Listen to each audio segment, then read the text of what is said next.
Yo, be quiet. Everybody be good. Mr. Lions, put his camera up. Mr. Lions, put his camera up. No. If you hear my voice about twice. So let me be very clear. I'm not afraid to kick people out of this class because you are not going to disrupt the learning of the other kids when we have a test in 2 days on Thursday. All right? So playtime is over. Recess is over. We're starting math. So I need the voices off and I need the playing around to stop. Like now.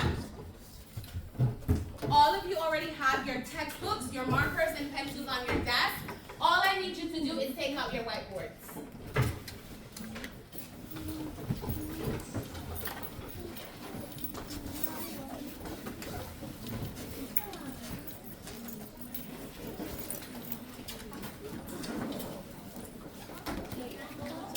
If you are talking right now, you are going to lose your recess because, again, the expectations were clear. You are silently taking out your whiteboards. What do you need? What? Not right now. Put it on the back of your chair. You'll know later.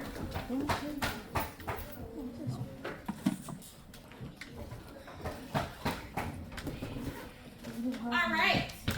So everybody should have their whiteboards out at this moment.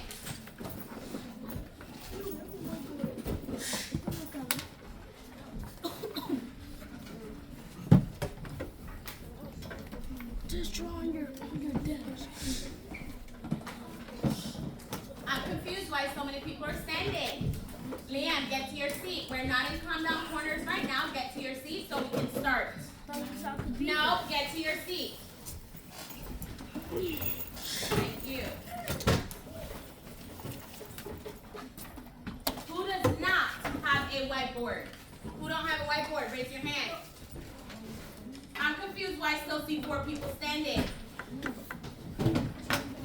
Who does not have a whiteboard?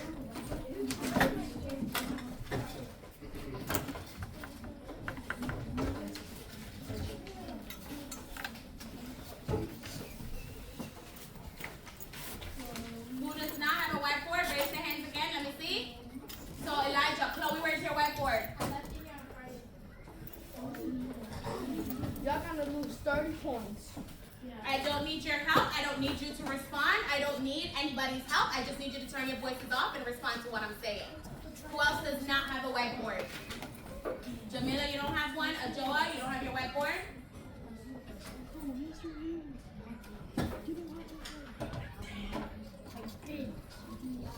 Who else does not have a whiteboard? Joseph, you don't have a whiteboard? Kaylee, what stage you? Not right now. Put the water finger down. All right. I already got it like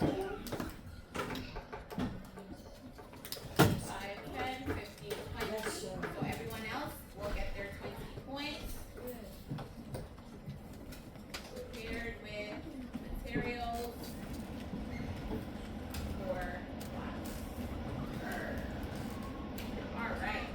So we are going to go ahead and get started. Those of you who don't have a whiteboard, you can do it on your desk because I'm not wasting any more time checking around for whiteboards. So we are moving on to lesson 4 today. As you guys know, in about 2 days, on Thursday, you have your second formative assessment. So you have your second test. I have looked at the test. There are 6-word problems. Put your hand down. I am speaking. So therefore, it is very important that we know how to read and solve word problems. So this lesson that we're about to do, we're going to practice those same skills that we will need to utilize on Thursday when we take our exams. All right? So we're going to be solving. Where's your book? Can we go find our book? Check your backpack for your textbook, please. Check your backpack. So we're going to be solving word problems involving division and fractions. The 2 main questions we're going to focus on are, does drawing a model help you solve word problems involving division and fractions? How does it help you? And also, does solving division word problems help you understand the relationship between fractions and division? And how does it help you understand that relationship? All right? So we're going to go ahead and start with our fluency. So we're going to do some conversions. Get your whiteboards and markers ready. You are converting 1 liter to centiliters. Take a seat, please. Take a seat. How many centiliters is equal to 1 liter? In the back, we have the conversion chart. We talked about it before. It doesn't matter if it's liters, grams, or liters. How many liters will make a centiliter? Go ahead and write the answer on your whiteboard, and please make sure you have the units labeled. So I should see everybody write it. I don't understand why the hands are up. What is it? The chart, it doesn't matter. I just said it doesn't matter if it's liter, meter, gram. All you have to think about is that prefix centi. Whiteboards up in 5, in 4, in 3, in 2, and 1. All whiteboards up. Every single one. So if your whiteboard isn't up, you will lose 30 points on these lists because, again, we know what the expectations are. I'm not done. Doesn't matter. Even if you're not finished, the whiteboard comes up. Beautiful. So I see most of us have 100. Good job. So 1 liter is equal to 100 centiliters. Why are we standing? What do you need? Chloe, what does he need? You need to go to the bathroom? Go ahead. All right, here's the next one.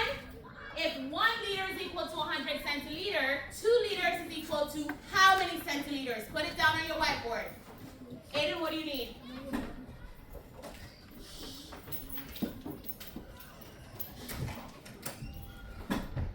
Put it down on your whiteboard. How many centiliters is equal to 2 liters?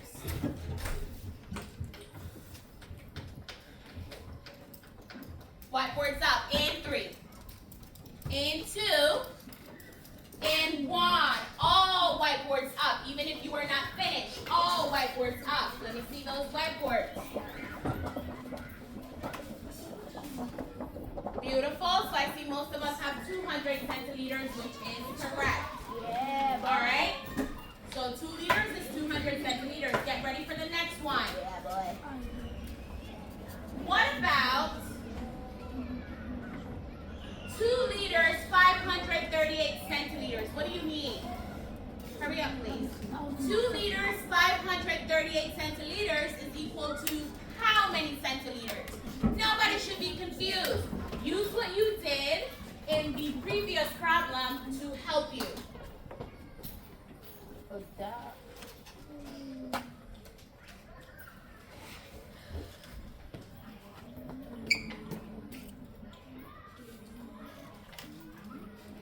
See, some of us already have our answers. Whiteboards up in 5. Whiteboards up in 4. In 3. So whoever voice is on right now, it needs to go off. In 2 and 1. All whiteboards up. All whiteboards up. So this side of the room, I'm still waiting on your whiteboards. All right. Beautiful. I see a few of us have the correct answer. Maba, go ahead and explain why the answer is 738 centiliters quickly. What? Hold on, Maba, because last time I checked, there is 1 Maba in this room. So if I call on Maba right now, the rest of your voices are off and you were listening. Lancy, turn around and turn your voice off. Thank you. Go ahead, Maba.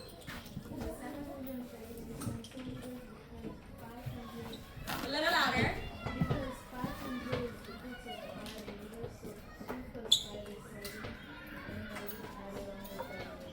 Okay, awesome. So for those of us who are confused, it is asking me to convert 2 liters, 538 centiliters. The 538 is already in centiliters, so all I need to convert is the 2 liters.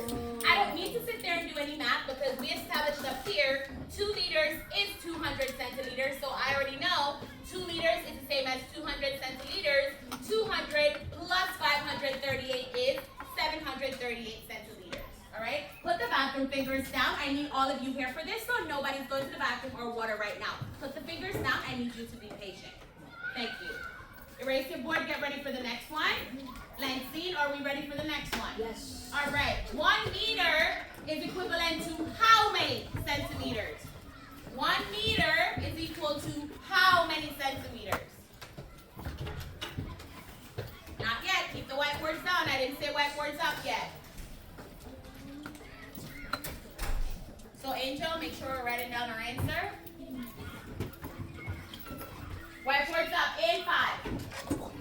in 4, in 3, in 2, and 1. All 1,000. All whiteboards up. 1,000, Chad. I need people to stop talking and just put your whiteboards up. All right. Beautiful. I see most of us have 100. Awesome. So 1 meter is equal to 100 centimeters. Here's your next one. Get ready. I'm done. I'm so done. Get ready. I'm so done. If 1 meter is equal to 100 centimeters, how many centimeters is equal to 3 meters? Put it down on your whiteboards. Not yet. Don't put them up yet. Don't put them up yet. And Lentine, please sit properly. Turn your body all the way around. 300. Whiteboards up in 3, in 2, and 1. All whiteboards up. All of them. Beautiful. I see all of us have 300 centimeters. Now let's get ready for the last conversion we're going to do. What about 3 meters, 470 centimeters? How many centimeters is equivalent to 3 meters, 470 centimeters? 700. I need you to stop talking and do it on your whiteboard. I hear myself repeating the same thing over and over again.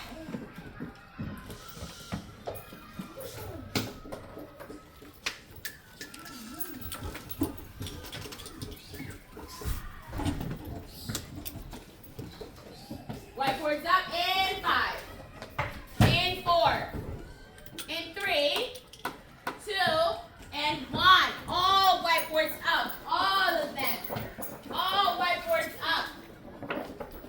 Stop shaking it so I can see it. Beautiful, beautiful. Beautiful.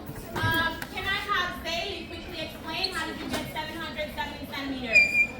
Loudly so we can hear you.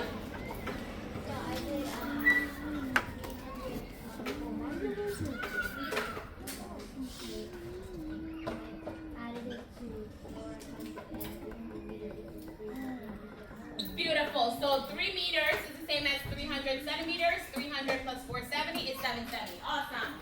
Now, we're going to quickly wrap up our fluency.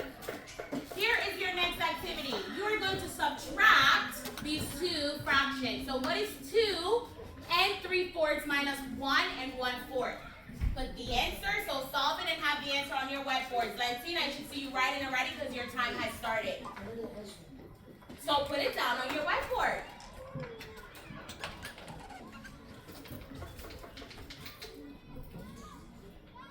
Whiteboards up in 4, in 3, in 2, and 1. All whiteboards up. All whiteboards up. Beautiful, beautiful, beautiful. 1 and 2/4. Awesome. 1 and 2/4. Let's do another one. 1 and 2/4, which is the same as what? Somebody say it. 1 whole and 2/4. 1 and 2/4 is the same as? 1 whole. Thank you, Priscilla. 1 and 1/2. So if you remember, 2/4 is equivalent to 1/2. Here's your next one. 5 and 7/8. Lentine, turn around, start writing. 5 and 7/8 minus 2 and 2/8. So I should see everybody solving and putting down their answer. 5 and 7/8 minus 2 and 2/8.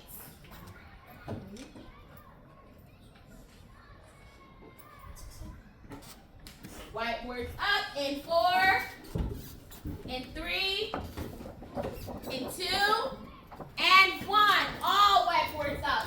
Every single one. Beautiful, beautiful, beautiful, beautiful, beautiful. I see 100% of us got the correct answer. Shout out to y'all, all right? 3 and 5/8. All right, so listen up. What I'm going to ask you to do is close your marker, put the marker in the whiteboard to the side. Quickly, quickly, quickly. I don't need you to speak. I just need you to use your hands. Chloe, stop getting up without asking. Quickly. All right. Let me see. So, Alexa, close the marker. Put the marker to the side, please. All righty. So, we're going to go ahead and jump right into our lesson today. Now, Priscilla and Amelia. What?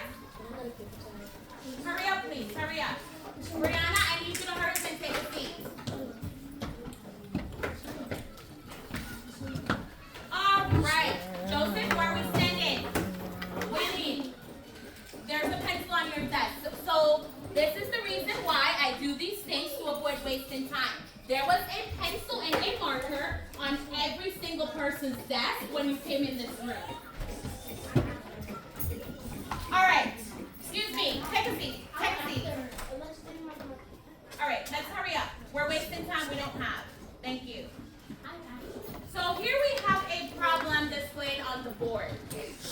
Toby runs 7 miles in 5. If I have to speak to one of the two of you again about interrupting our lesson, I am going to call Miss Slade to come and remove both of you for the rest of the day. Because we are not disrupting a whole class's learning because we cannot stop arguing. Unacceptable. All right, moving on. So let's pay attention to the problem on the board. Toby runs 7 miles in 5 days. He runs the same number of miles each day. How many miles does Toby run each day? All right? Now, what I'm about to show you, I'm going to show you two students' method or two students' way of solving this problem. I'm going to give you 1 minute to analyze their work. When you analyze, you're looking at their work, you're looking at how they solve, and you're going to think about which student you agree with and why. All right? So, here is Leo's method and here is Tara's method. So if Toby runs 7 miles in 5 days and he runs the same number of miles each day, how many miles does Toby run each day? As of right now, everybody have a minute. You're not talking. Do not raise your hand. Look at their work and think about who you agree with. Take a seat.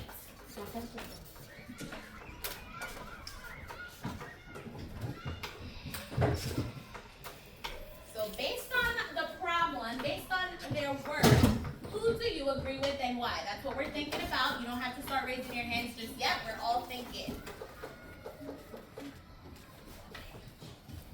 We're not in the book yet, honey. I just need you to look at the board and think about who do you agree with and why. Yes. All right, we have about 20 seconds remaining. You can start raising your hand if you have an answer.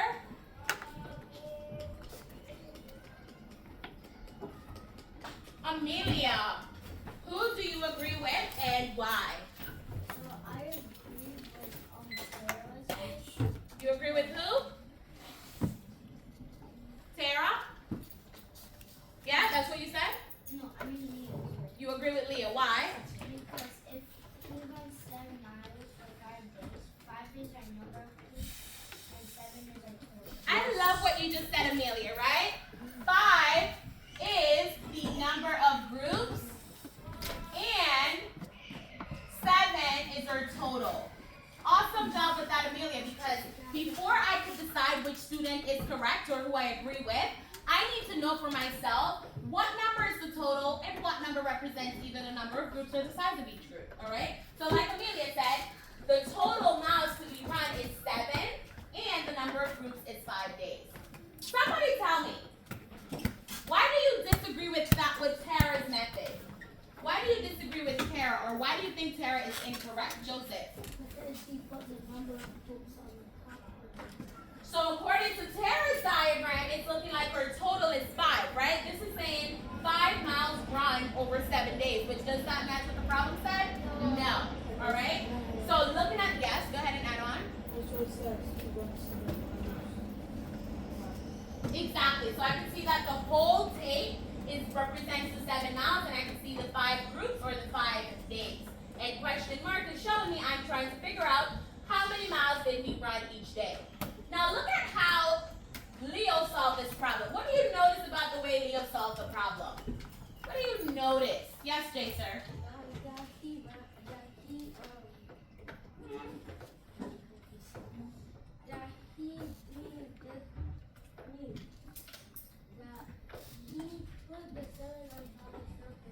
So we're not looking at the tape right now. We're looking at this. What do we notice about how Leo is solving? That he put a pool because he said it 7 and 7 right? So he has a pool and then 2 are left. So he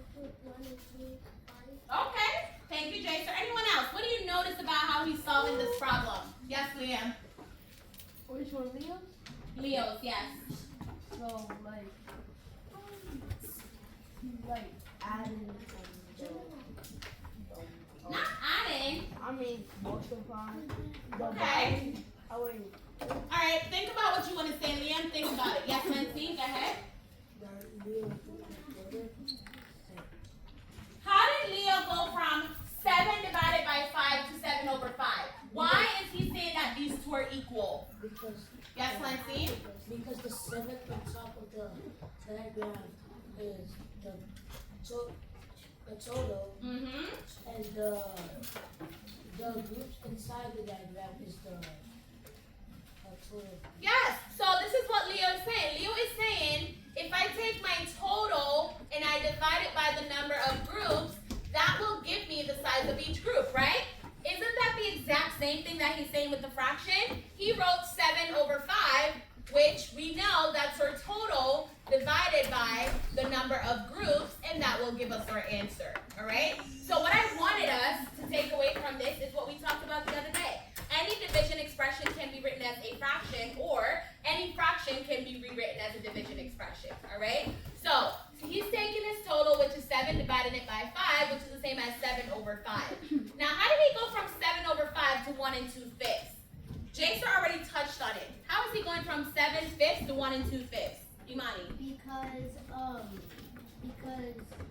7 is the same thing as 1 and 2/5. Because I know that there's going to be 5 plus 1 whole, and then the 2 more plus 5 plus 2 is 7.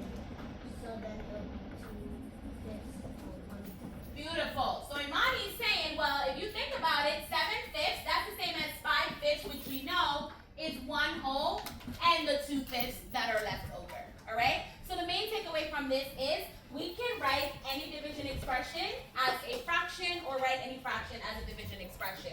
Yes? All right. So why did we start with this discussion? We started with this discussion because that is exactly the point of the activities that we're going to be doing today. Also, too, like I said, you guys have an exam on Thursday. So we're going to practice some of the things that I expect to see for all 6 questions on Thursday.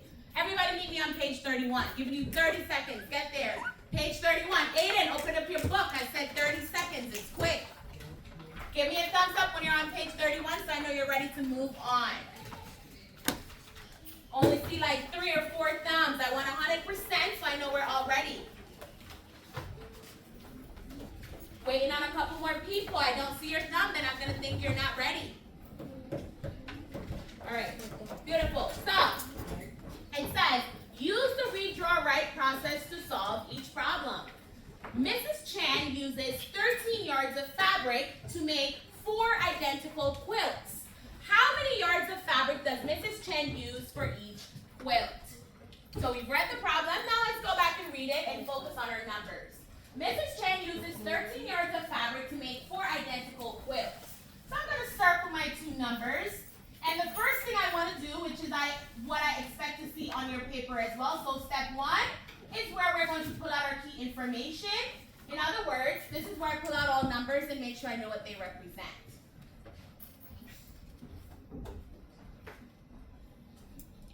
What does the 13 yards represent?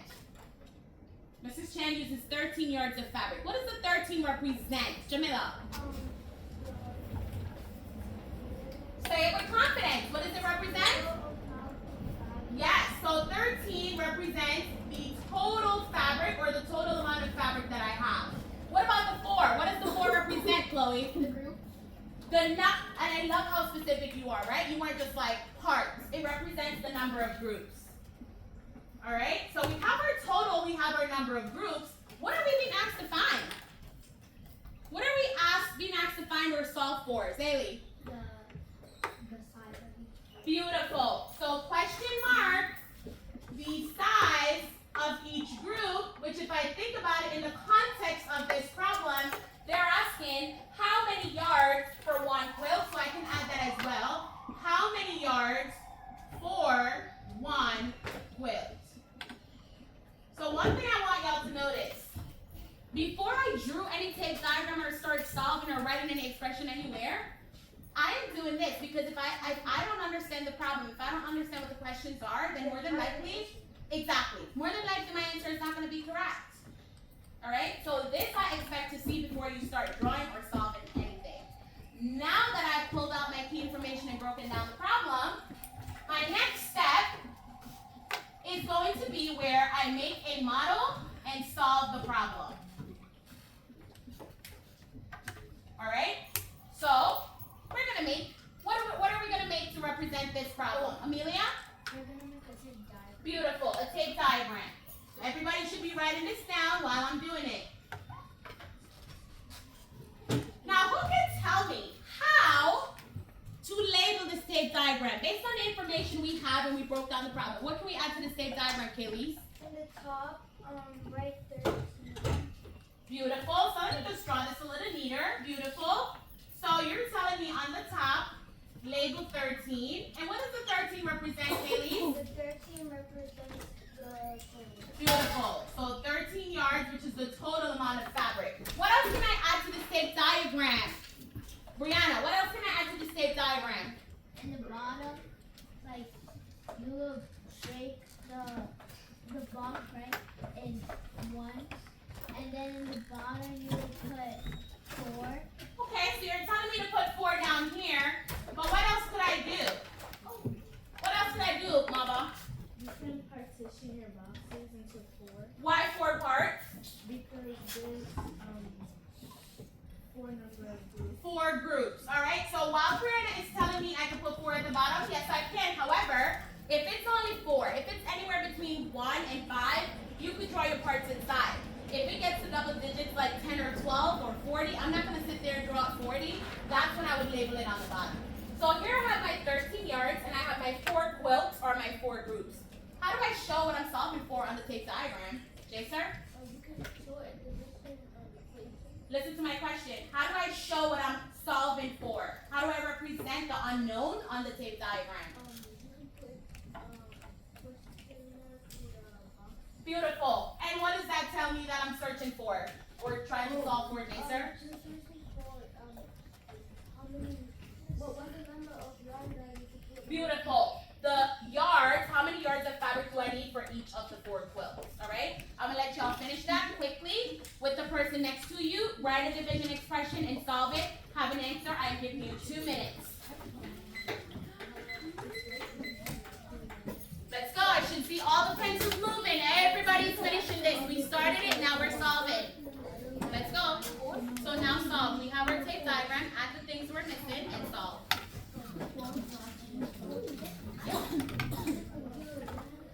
Have we solved? So write a division expression that we can use to solve. Oh, yeah. Shout out to the people who immediately got started. I'm waiting on a few friends to start writing.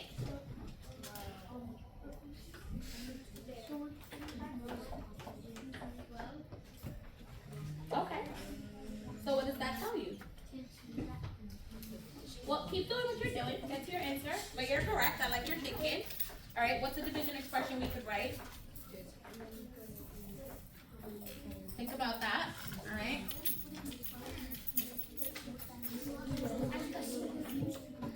No. So we already started it, honey. We know 13 is our total. We have 4 groups. So if we have a total of 13 yards and we're making 4 quilts, how can we figure out how many yards of fabric I use for 1 quilt? Good job. Keep going. Do we have an answer? That's not correct. Let's fix that. Yes. Let's fix that. You just flipped it. Good. Explain it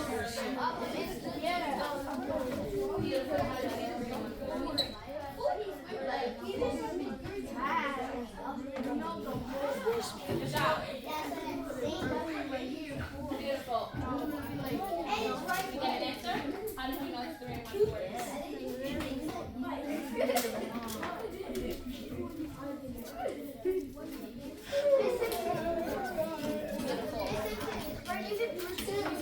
If you hear my voice, clap once. If you hear my voice, clap twice. Put down the ball, please. All right, let's come back together. So most of you were able to get to the answer, so let's talk about it. What's a division expression I can write to solve this or to represent what I'm given? Michael. Why 13 divided by 4, Michael? 13 by 4 and 4 by Beautiful. So remember, if we take our total and divide it by the number of groups, that will always give us the size of each group. Beautiful. So, how can I rewrite 13 divided by 4? Brianna? So write 3.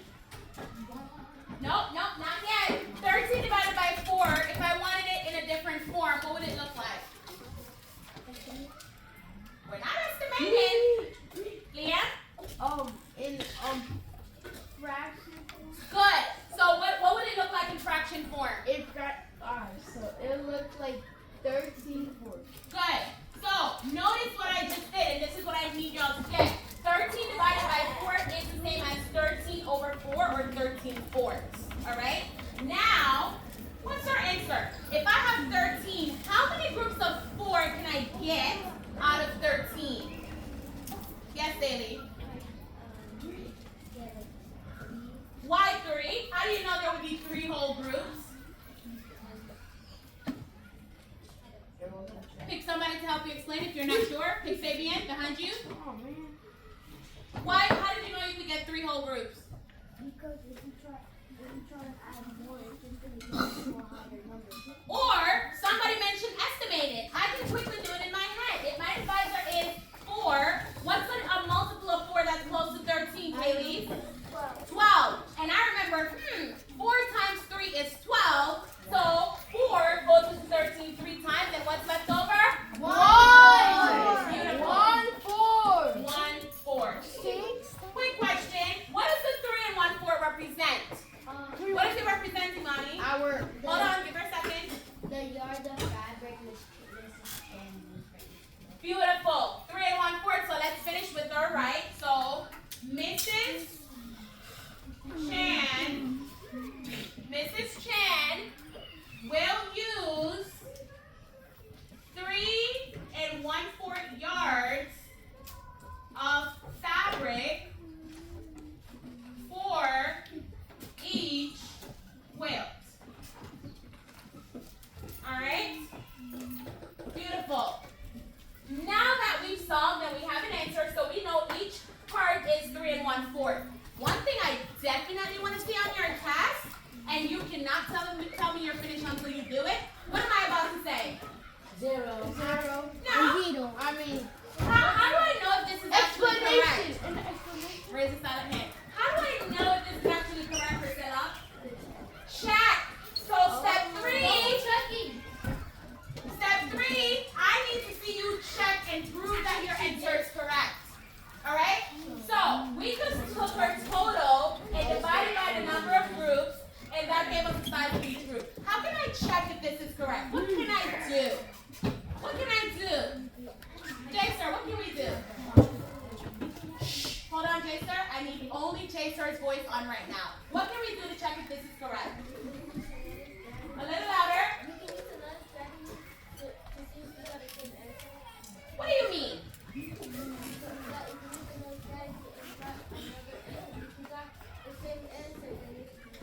Okay, so you're thinking of using another strategy, but there's something we've been doing since September to check our work. Imani, what do we do to check if this is correct? We already made a tape diagram. Zane, what do we do to check if our work is correct? Do the opposite or the inverse operation. We just divided to get our answer. What's the inverse or the opposite of division? Brianna? Multiplication. So what can I multiply to check if my answer is correct, Brianna? You can multiply 13 times 3 times 4. Go ahead, Brianna. What can you multiply to get your answer? You can multiply 4 times 3 and 1/4. Why 4 times 3 and 1/4, Brianna? That's smart. Why 4 times 3 and 1/4? Leanne, help her. Why would we multiply 4 times 3 and 1/4? Because if you do that, it'll get us close to 13. Not just that. Why are these the two numbers we multiply, y'all? Michael? Why these two numbers?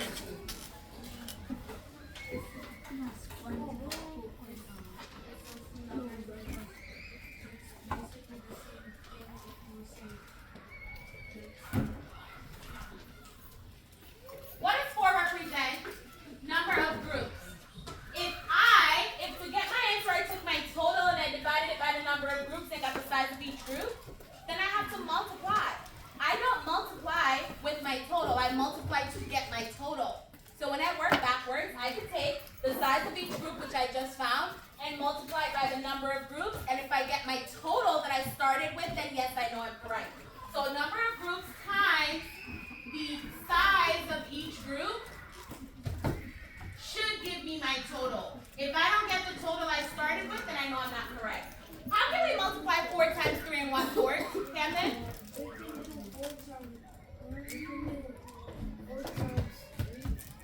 Okay.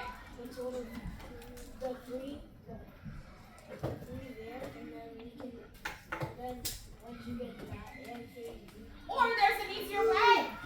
There's a much easier way which y'all learned. Brianna, how can I multiply 4 by 3 and 1/4? You could do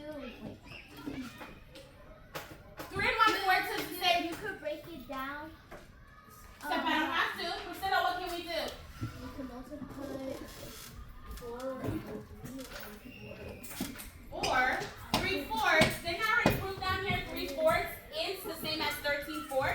Add your remainder. So what we need y'all to get to, when you multiply with mixed numbers, it is easier to multiply with the improper fraction. So I know 3 and 1/4 is the same as 13/4. So I can replace 3 and 1/4 with 13/4. What is 13 times 4? What is 13 times 4? Yes, Brianna? 13. No. What's 13 times 4? 13 Yes, Chloe? 13 times. What is 13 times 4? Quickly. 13 times. You said 4 times 1. All right, 13 times 4 is 52, and 52 divided by 4 is 13. Again, if we don't work on our math facts or actually do the math, you guys are not going to do well on the exam. So do not guess. When you're checking or solving, I need you to actually do the math, all right? So notice that I got my total that I